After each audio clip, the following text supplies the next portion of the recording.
किराएदार बेटा। उठ जा नालायक, सुबह के 8 बजने को है। तुझे एग्जाम नहीं देना क्या? थोड़ी देर और सोने दीजिए ना पापा। तू उठता या फिर मैं तेरे ऊपर पानी फेंकूं? रोज गधों की तरह सोता रहता है, पेपर की कोई टेंशन ही नहीं है। और एक हमारा समय था जब हम पेपर में फेल होने के डर से रात भर पढ़ा करते थे, सो ही नहीं पाते थे। तो क्या आप उसका बदला मुझसे लेंगे? मैं 15 मिनट बाद उठ जाऊंगा, आप प्लीज जाइए, मुझे डिस्टर्ब मत कीजिए। इतना कहकर रौनक रजाई ढककर फिर से सो जाता है। तू वैसे नहीं मानेगा, रुक मैं अभी पानी लेकर आता हूँ। बस फिर क्या था, इतना कहकर वो भागते हुए बाथरूम में जाते हैं और पानी की एक बड़ी सी बाल्टी लाकर रौनक के ऊपर फेंक देते हैं। पानी पड़ते ही रौनक झट से उठ जाता है। ये आपने क्या किया पापा? अब तू उठेगा नहीं तो यही करना पड़ेगा ना। वैसे थैंक्स डैड, आपके कारण अब मुझे नहाने की भी जरूरत नहीं पड़ेगी। चलिए अब आप माँ से बोलकर मेरे कपड़े निकलवा दीजिए, तब तक मैं ब्रश कर लेता हूँ। वैसे कल ना आप एक काम और करना, नहलाने के साथ साथ मुझे ब्रश भी करवा देना। ये ब्रश करने में ना मुझे बहुत आलस आता है।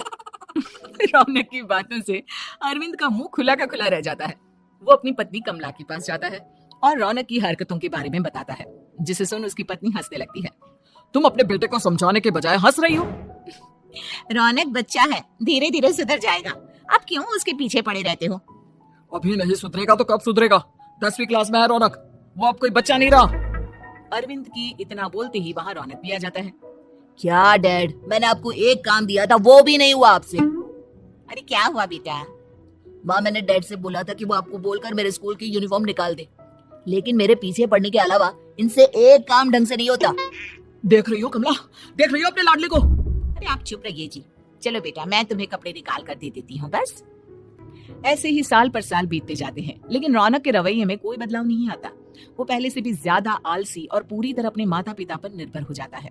2 साल बाद पता नहीं कहाँ गायब रहता है पूरे दिन, अब तक तो आ जाना चाहिए था। अरे आप इतनी फिक्र क्यों कर रहे हो उसकी? दोस्तों के साथ खेल रहा होगा, आ जाएगा अभी। ये कोई टाइम है खेलने का? 10 बजने वाले हैं, इतनी रात में कौन खेलता है? कमला कुछ कहती उससे पहले ही रौनक वहां आ जाता है। मम्मी जल्दी से खाना लगा दो, बहुत भूख लग रही है। तुम्हें तब तक खाना नहीं मिलेगा जब तक तुम बता नहीं देते कि इतनी रात गए कहाँ से आ रहे हो। ओह प्लीज डैड, अब आप इसी पे प्रद्युमन बनकर मेरे सर पर बंदूक लेकर मत बैठ जाना। अपनी फालतू की बकवास बंद कर और बता कहाँ से आ रहा है। माँ अब समझाइए ना डैड को। बता देना बेटा, इनको भी तसल्ली हो जाएगी। आप बोल रही हैं तो बता देता हूँ, मैं दोस्तों के साथ मूवी देखने गया था, इसलिए देर हो गई। तू इन सब चीजों में मेरे पैसे उड़ाता है? कभी 1 रुपया कमाने के बारे में सोचा है तूने? जब देखो हवा की तरह पैसे उड़ाता रहता है। माँ अब आप इन्हें चुप करा दीजिए, वरना ना मुझे गुस्सा आ जाएगा। अच्छा क्या कर लेगा? बता ना क्या कर लेगा तू? वैसे बात तो ठीक ही है, मैं कर ही क्या सकता हूँ, पैसे तो फिर भी मैं आपसे ही मांगूंगा ना। चलिए अब ये सब बात छोड़िए और मम्मी मेरे लिए खाना लगा दीजिए। अभी लगा देती हूँ बेटा। मैं बता रहा हूँ कमला, एक दिन ये ऐसे ही बिगड़ जाएगा। उफो, आप क्यों इतना पीछे पड़े रहते हो मेरे बच्चे के? बात की बात में देखेंगे, अभी आप शांति से उसे खाना खाने देंगे। अगले दिन डैडी मुझे 10,000 रुपए चाहिए। हाँ? अब इतने पैसे क्यों चाहिए तुझे?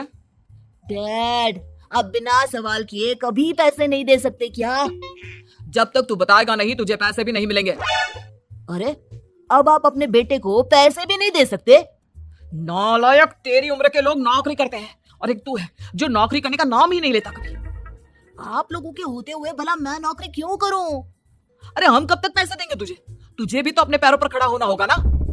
कौन सा उधार के पैरों पर खड़ा हूं? अपने ही तो पैरों पर खड़ा हूं मैं। इसी तरह रौनक दिन प्रतिदिन लापरवाह होता जाता है। उसकी लापरवाही को देखते हुए अरविंद और कमला अपने बेटे की शादी कराने का फैसला लेते हैं और 1 महीने के अंदर अंदर ही रौनक की शादी मेघा नाम की लड़की से करा देते हैं। शादी के कुछ दिन बाद, रौनक मुझे एक अच्छी सी साड़ी चाहिए, आप ला दोगे ना? हाँ क्यों नहीं, कितने तक की आती है साड़ी? यही करीब 5,000 तक की। तुम चिंता मत करो, मैं आज ही डैडी से पैसे मांगकर तुम्हारे लिए साड़ी ले आऊंगा। आप कब तक ऐसे ही अपने पापा से पैसे मांगते रहेंगे? कोई अच्छी सी नौकरी क्यों नहीं कर लेते आप? अरे डैड के होते हुए मुझे नौकरी करने की जरूरत ही क्या है? पर आप ऐसे कब तक उनसे पैसे मांगते रहेंगे? कुछ आपको अपने दम पर भी तो करना होगा ना। अब तुम भी बाकी लोगों की तरह मुझे ज्ञान देना शुरू मत कर देना। साड़ी चाहिए ना तुम्हें, मिल जाएगी बस। इतना कहकर रौनक अपने पिता से पैसे मांगने चला जाता है। डैडी मुझे 5,000 रुपए चाहिए। अब 5,000 क्यों चाहिए तुझे? वो मेघा को साड़ी चाहिए थी। अरविंद आगे बिना कुछ कहे चुपचाप उसे पैसे निकाल कर दे देता है। कुछ दिन बाद तुम्हें नहीं लगता कमला, रौनक हम पर पहले से भी ज्यादा डिपेंड हो गया है? मुझे तो अब उसके भविष्य की चिंता होने लगी है। कल को हमें कुछ हो गया तो वो क्या करेगा? काश तुमने पहले ये सोच लिया होता तो आज हमारा बेटा इतना लापरवाह नहीं होता। तब मुझे कहाँ पता था कि मेरा लाड प्यार उसे इतना बिगाड़ देगा कि वो इस हद तक लापरवाह बन जाएगा। कोई बात नहीं, अभी भी देर नहीं हुई। मुझे पता है उसे कैसे सुधारा जा सकता है। कैसे? अरविंद कुछ कहता उससे पहले रौनक वहां आ जाता है और पैसों के लिए हाथ फैलाने लगता है। डैड, मैं और मेघा बाहर घूमने जाना चाहते हैं। अरे वाह, ये आज सूरज कहाँ से निकला है? Dad please. अच्छा चलो अब मुद्दे की बात करो। मुझे अब 25,000 चाहिए। अब तुम्हें 1 रुपया भी नहीं मिलने वाला। अगर तुम्हें पैसों की इतनी ही जरूरत है तो कोई ढंग की नौकरी कर लो। मम्मी आप कुछ कहिए ना डैड को। बेटा वो गलत क्या बोल रहे हैं? ये सब हम तेरे भले के लिए ही तो कर रहे हैं। मम्मा मैंने बताया ना आपको, मुझे नहीं करनी कोई जॉब वॉब। तो ठीक है, निकल जाओ हमारे घर से। तुम्हारे जैसे लोगों के लिए मैंने ये घर खड़ा नहीं किया है। जितना ये घर आपका है ना उतना ही मेरा भी है। मैं कहीं नहीं जाने वाला। जाना तो पड़ेगा ही तुझे, क्योंकि अब मैं तेरा कोई भी खर्चा नहीं उठाने वाला। ठीक है मत उठाइए मेरा खर्चा, मैं अपने दम पर भी जी सकता हूँ। तो बेशर्मों की तरह अब तक यहाँ क्यों खड़ा है? अपना सामान ले और निकल जाए यहाँ से। रौनक पैर पटकते हुए वहां से चला जाता है।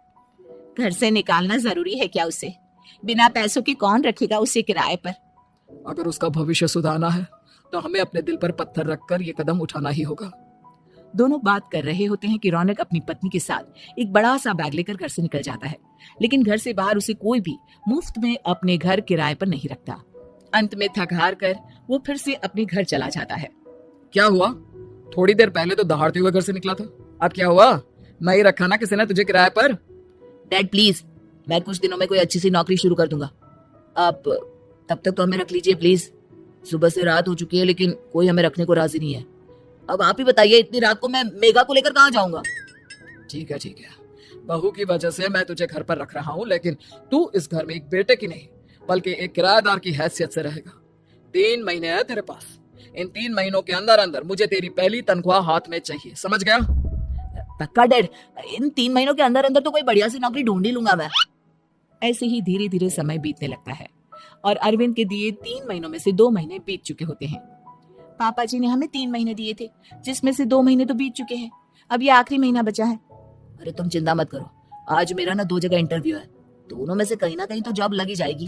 अच्छा, all the best. Raunak interview के लिए निकल जाता है, जिसके बाद शाम में रौनक घर आता है। कैसा गया इंटरव्यू? आपकी नौकरी लगी या नहीं? अरे पहले सांस तो ले लेने दो अच्छे से। बताइए ना, मुझसे तो जरा भी इंतजार नहीं हो रहा है। वो दरअसल बात यह है कि मेरी नौकरी तो लग चुकी है लेकिन पैसे बहुत कम है। कितने पैसे हैं? 15,000। इतने में अरविंद और कमला मिठाई का डिब्बा लेकर आ जाते हैं। बधाई हो बेटा। हम जानते थे तेरी जॉब जरूर लगेगी। लेकिन मेरी सैलरी बहुत कम है मम्मा। कम है तो क्या हुआ, धीरे धीरे बढ़ जाएगी। हाँ बेटा, हम तो बस चाहते थे कि तू अपने पैरों पर खड़ा हो जाए।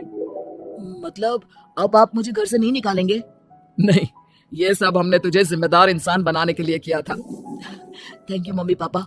अगर आप दोनों ऐसा नहीं करते तो मुझे कभी अपनी जिम्मेदारियों का एहसास तक नहीं होता। आज आपने मुझे सिखा दिया कि इंसान का अपने पैरों पर खड़ा होना भी जरूरी होता है। इतना कहकर रौनक झट से अपने माता पिता के गले लग जाता है और अपनी कमाई की पहली तनख्वाह वो अपने माता पिता के हाथ में सौंपता है। इस तरह रौनक एक गैर जिम्मेदार व्यक्ति से एक जिम्मेदार